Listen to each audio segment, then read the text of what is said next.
Hello दोस्तों, कैसे हैं आप लोग। स्वागत है आप सभी लोगों का आप सभी के अपने चैनल सपोर्टिंग आप फार्मेसी में। दोस्तों, आज का ये वीडियो आप सभी लोगों के लिए बहुत ही महत्वपूर्ण होने वाला है, क्योंकि आज के इस वीडियो में आपको बताने वाला हूँ घाव को सुखाने वाली दवाइयों के बारे में। जैसे कि अगर मान लीजिए किसी को कहीं पर चोट लग जाता है, अगर आप उसको वैसे ही छोड़ देते हैं, वो धीरे धीरे करके घाव बनने लगता है और वो बड़ा बनने लगता है, वहाँ पर पस मतलब मवाद बनने लगते हैं। तो इसीलिए उस घाव को सुखाने के लिए कौन से क्रीम लगाए जाते हैं, कौन सी दवाइयाँ खाया जाता है जिससे वो सूख जाए, वो चोट ज़्यादा बड़ा ना होए, वहाँ पर मवाद ना बनने लगे। इसलिए कौन कौन सी दवाइयाँ दिया आता है, इसके बारे में एक ही वीडियो में पूरा डिटेल बताने वाला हूँ। तो दोस्तों, आज का वीडियो बहुत ही महत्वपूर्ण है। अगर आप मेडिकल के छात्र हैं, प्रैक्टिस करने वाले छात्र हैं, तो आप लोग कोशिश करना कि एक बार इस वीडियो को पूरा जरूर देख लेना। तो चलिए दोस्तों, वीडियो को स्टार्ट करते हैं बिना देर किए। लेकिन स्टार्ट करने से पहले एक महत्वपूर्ण सूचना यह है कि सपोर्टिंग आप फार्मेसी के इस चैनल पर ये वीडियो बनाया जाता है केवल और केवल मेडिकल छात्रों के नॉलेज के लिए। कोई भी दवा अपने से ना इस्तेमाल करें बिना डॉक्टर के सलाह के। शुरुआत करते हैं दोस्तों। सबसे पहले तो शरीर में जो घाव होते हैं ये कई प्रकार से देखे जाते हैं। अब चोट किसी को लगता है तो एक चीज़ के द्वारा सभी को नहीं ना चोट लगता है। मान लीजिए किसी को चोट लग गया, वो मान लीजिए कहीं पर ऐसा कट लग गया कि उंगली ही कट गया, या फिर कहीं पर छिल गया है, या फिर कोई चीज़ इस पर गिर जाता है और धंस जाता है, या फिर कह देना कि दब जाना, या फिर त्वचा, मान लीजिए कहीं पर ऐसा चोट लगता है कि वो त्वचा फट गया है, या फिर कहीं पर रगड़न आ गया है, या फिर कोई चीज़ धंस गया और आर पार हो गया। तो अलग अलग प्रकार की चोट देखे जाते हैं। अब इनमें से कोई भी चोट लगा हुआ है, या फिर आप कहीं पर गिर गए हैं, आपको चोट लग गया है, कट गया है, ब्लड निकल गया है, तो उसको ठीक करने के लिए, उसको सुखाने के लिए कौन सी दवाइयाँ दिया जाता है, इसी के बारे में आज के इस वीडियो में आपको पूरी तरह से डिटेल बताने वाला हूँ।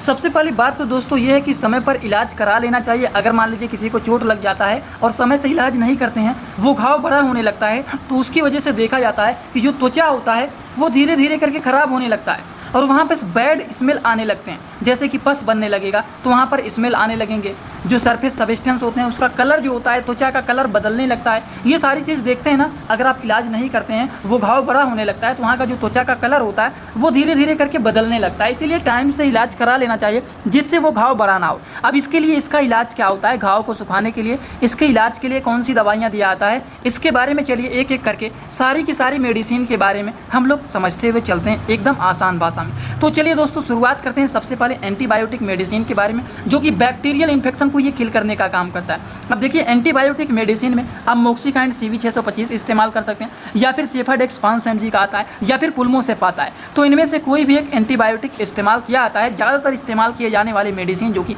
मोक्सिकाइंड CV625 के नाम से फेमस होता है, जिसका साल्ट होता है एमोक्सिसिलिन एंड पोटेशियम कैलुनेट टैबलेट, ये ज़्यादातर इस्तेमाल किया जाता है चोट या फिर घाव को सुखाने के लिए।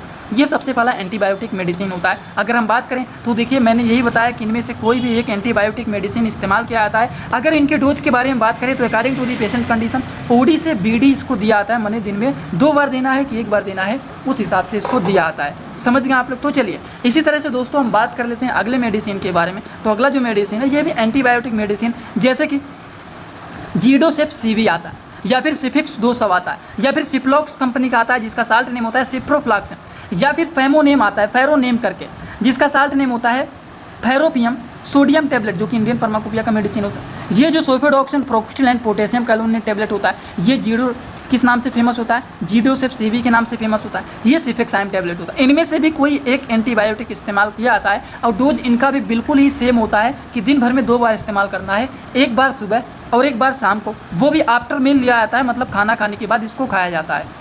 आई होप आप सभी लोगों को ये बात भी एकदम अच्छे से समझ में आ गया होगा। तो चलिए ये दोनों एंटीबायोटिक मेडिसिन बताएं, इसमें भी 3 प्रकार के एंटीबायोटिक मेडिसिन बताएं, जो कि इनमें से भी कोई एक मेडिसिन खाया जाता है। या फिर यहाँ पर देखिए, यहाँ पर भी कुछ एंटीबायोटिक मेडिसिन के बारे में बताएं जिनमें से कोई एक एंटीबायोटिक मेडिसिन खाया जाता है। समझ गए आप लोग। मैंने आप लोगों को बताया था कि एंटीबायोटिक मेडिसिन जो होता है ये 2 वर्ड से मिलकर बना होता है, एंटी प्लस बायोटिक। ठीक, तो एंटीबायोटिक का काम क्या होता है? एंटी का मतलब होता है अपोजिट काम करना, मतलब उल्टा काम करना। बायोटिक का मतलब होता है बैक्टीरियल इन्फेक्शन के अपोजिट काम करना। ठीक, तो ये बैक्टीरियल इन्फेक्शन को किल करता है जिससे वहाँ पर पस ना बने। ठीक, उसको सुखाने का काम करता है। इसी तरह से अगला जो मेडिसिन होता है ये होता है कोट्रिमाक्सजोल। सेप्ट्रान के बारे में सुने कि नहीं आप लोग? सेप्ट्रान DS आता है, सेप्ट्रान आता है, जिसका साल्ट नेम होता है कोट्रिमाजोल टैबलेट। इंडियन फार्माकोपिया का ये भी मेडिसिन होता है, जो कि ये घाव को सुखाने के लिए इस्तेमाल किया जाता है। बहुत सारे लोग ऐसे होते हैं जो कि अगर कहीं पर चोट लग गया है तो उसको ये पीस करके, इस टैबलेट को पीस करके उसी जगह पर इसको रख देते हैं जिससे सूख जाता है, लेकिन इसको खाया जाता है। ठीक, एक और मेडिसिन के बारे में बात करते हैं तो ये एप्रोविड 500। इनमें से भी कोई एक मेडिसिन इस्तेमाल किया जाता है, वो भी दिन भर में 2 बार। ज़्यादातर इस्तेमाल किए जाने वाले मेडिसिन सेफ्ट्रान होते हैं, जो कि चोट को सुखाने में काफ़ी ज़्यादा यूजफुल एंड पॉपुलर ये मेडिसिन माने जाते हैं। ये बात समझ में आया ना आप लोगों को? तो चलिए दोस्तों, इसी तरह से हम बात करते हैं अगले मेडिसिन के बारे में। अगले मेडिसिन के बारे में बात करें तो अगर मान लीजिए चोट लग जाता है तो दर्द तो होगा ही, दर्द भी बनेगा, सूजन भी होगा, और दर्द सूजन की वजह से टेम्परेचर भी ऊपर नीचे हो जाता है, टेम्परेचर भी बढ़ जाता है। तो इन सारी चीज़ों को ठीक करने के लिए इस्तेमाल किया जाता है जीरोडॉल एसपी टैबलेट का। दोस्तों इसी तरह से मैं आप सभी लोगों के लिए एक बुक बनाया हूं, जिस बुक का नाम है A to Z medicine book. ये जो दोस्तों बुक है ये टोटल 600 पेज का है, जिसमें आप लोगों को टोटल 46 चैप्टर मिल जाएंगे, और साथ ही साथ आप लोगों को फ्री में पूरे बुक का 46 वीडियो लेक्चर भी मिल जाएगा हर एक चैप्टर का, जिसकी आप लोगों को मिल जाएगा मात्र 499 रुपये। ये बुक आप लोगों को PDF के फॉर्मेट में व्हाट्सअप पर मिलेगा, जो कि आप कैसे लेंगे, इसी वीडियो के कमेंट बॉक्स में जाएंगे, वहाँ पर एक लिंक मिल जाएगा। जब आप उस लिंक पर क्लिक करेंगे तो डायरेक्ट आप व्हाट्सअप पर पहुंचेंगे, उसी नंबर पर आपको पेमेंट करना है, वहीं पर आपको बुक और पूरे बुक का वीडियो लेक्चर भी मिल जाएगा। जो लोग लेना चाहते हैं ले सकते हैं, जो लोग प्रैक्टिस करने वाले छात्र हैं जरूर इस बुक को परचेज करें, जिसमें हजारों प्रकार की दवाइयों का नॉलेज आपको मिल जाएगा। समझ गए आप लोग? जीरोडॉल एसपी का काम क्या होता है ये तो आप लोगों को पता है कि इसमें पैरासीटामॉल भी पाया जाता है, सेरेसियोपेप्टिडेज भी पाया जाता है, एसिक्लोफिनेक भी पाया जाता है। एसिक्लोफिनेक पेन किलर का काम करता है, वहीं पर सेरेसियोपेप्टिडेज स्वेलिंग को ठीक करने का काम करता है, वहीं पर पैरासीटामॉल मिला हुआ है हमारे बॉडी के टेम्परेचर को ये मेंटेन करने का काम करता है। तो दर्द हो रहा है, सूजन हो रहा है, टेम्परेचर बढ़ा हुआ है, बुखार हुआ है, तो इन सारी चीज़ों को ये ठीक करने का काम करता है। अगर हम इनके डोज के बारे में बात करें तो according to the patient condition OD से BD आप इसको दे सकते हैं। दोस्तों जो नए छात्र हैं, पहली बार हमारे वीडियो को देख रहे हैं, डोज में कंफ्यूज हो रहे हैं, तो डोज को थोड़ा सा समझ लीजिए, नहीं तो नए वाले छात्र कंफ्यूज हो जाएंगे कि ये क्या OD BD कर रहे हैं। तो OD है, BD है, TDS है, QID है, SOS है, AM है, BM है। इनका मतलब क्या होता है? OD का मतलब होता है दवा को दिन भर में केवल और केवल 1 बार खाना है। BD का मतलब होता है दवा को दिन भर में 2 बार खाना है। TDS का मतलब होता है दवा को दिन भर में 3 बार खाना है। QID का मतलब होता है दवा को दिन भर में 4 बार खाना है। SOS का मतलब होता है जब जरूरत पड़े तब खाइए, वैसे लगातार नहीं खाना है। AM का मतलब होता है आफ्टर मील, मतलब दवा को खाना खाने के बाद खाना है। BM का मतलब होता है बिफोर मील, मतलब दवा को खाना खाने के पहले खाना है। ये छोटे छोटे कॉन्सेप्ट होते हैं जो कि आप सभी लोगों को पता रहना चाहिए। जैसे कि यहाँ पर डोज में देखिए BD लिखा गया है ना, मतलब इसको दिन भर में केवल और केवल 2 बार खाना है, वो भी ज़्यादातर खाना खाने के बाद इसका इस्तेमाल किया जाता है। इन्हीं के साथ मिला करके गैस्ट्रिक की दवाइयाँ भी दी जाता है, जैसे कि पेंटाकाइन DSR। इसमें pantoprazole, domperidone, prolong release capsule ये होता है। अगर मान लीजिए किसी का पेंटाप्राजोल मिला हुआ है ना, मतलब ये गैस्ट्रिक प्रॉब्लम को ठीक करेगा। लेकिन दोस्तों इसमें डोमपेरिडोन भी मिला हुआ है, मतलब इसका क्या होता है? इसका मतलब होता है कि ये नोजिया एंड वोमिटिंग, मतलब जी मचलाना, उल्टी होना, उसको भी ये रोकने का काम करते हैं। तो इनका क्या पूरा काम होता है? पेंटाकाइन DSR का या फिर पेंटाप DSR जो होता है, इसका काम होता है दोस्तों। पेंटाकाइन DSR का गैस्ट्रिक प्रॉब्लम है, मतलब पेट में गैस बना हुआ है, जी मचला रहा है, उल्टी हो रहा है, तो इन सारी चीज़ों को ठीक करने के लिए इसका इस्तेमाल किया जाता है। और according to the patient condition, अगर डोज के बारे में बात करें तो दिन भर में केवल और केवल 1 बार इस्तेमाल किया जाता है। अगर ज़्यादा पेट में गैस बना हुआ है तो दिन भर में इसको 2 बार भी इस्तेमाल किया जा सकता है, वो पेशेंट की कंडीशन के हिसाब से दिया जाता है। अगले मेडिसिन के बारे में बात करें दोस्तों, तो वो मेडिसिन होता है जिंकोविट। ये जो होता है एक प्रकार के मल्टीविटामिन मेडिसिन होते हैं, जो कि अगर मान लीजिए किसी को चोट लग जाता है, गिर जाते हैं, ब्लड निकल जाता है, तो शरीर में कमजोरी हो जाता है ना, तो इसीलिए मल्टीविटामिन को दिया जाता है।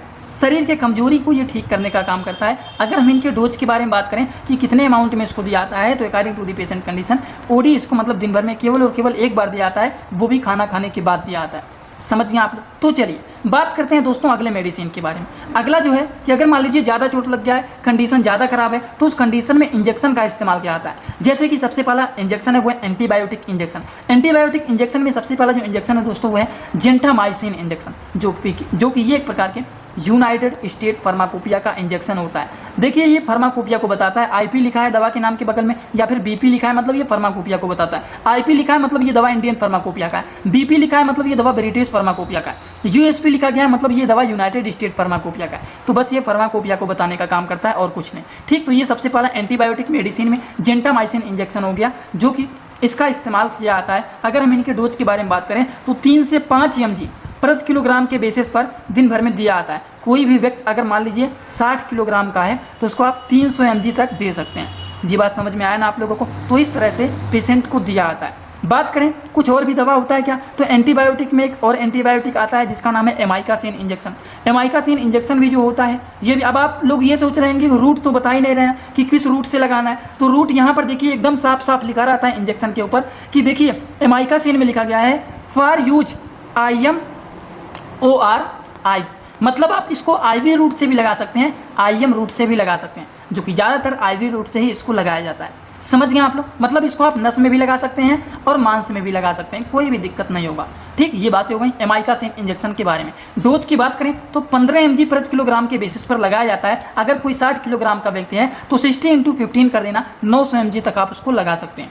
ये भी बात समझ में आया ना आप लोगों को? तो चलिए इसी तरह से हम कुछ और भी मेडिसिन के बारे में बात करें। कुछ और भी एंटीबायोटिक होते हैं जो कि इसके भी लगा सकते हैं। ठीक, एंटीबायोटिक में आप मोनोसेप भी लगा सकते हैं, जो कि ये भी यूजफुल होता है। सेफ्ट्राक्जोन इंजेक्शन होता है इंडियन फार्माकोपिया का। अब देखिए ये 2 ग्राम का भी आता है, 1 ग्राम का भी आता है, 500 mg का भी आता है, 1.5 ग्राम का भी आता है। वो पेशेंट की कंडीशन के हिसाब से 4 ग्राम तक मैक्सिमम डोज ये 4 ग्राम होता है, लेकिन 2 ग्राम भी लगा सकते हैं।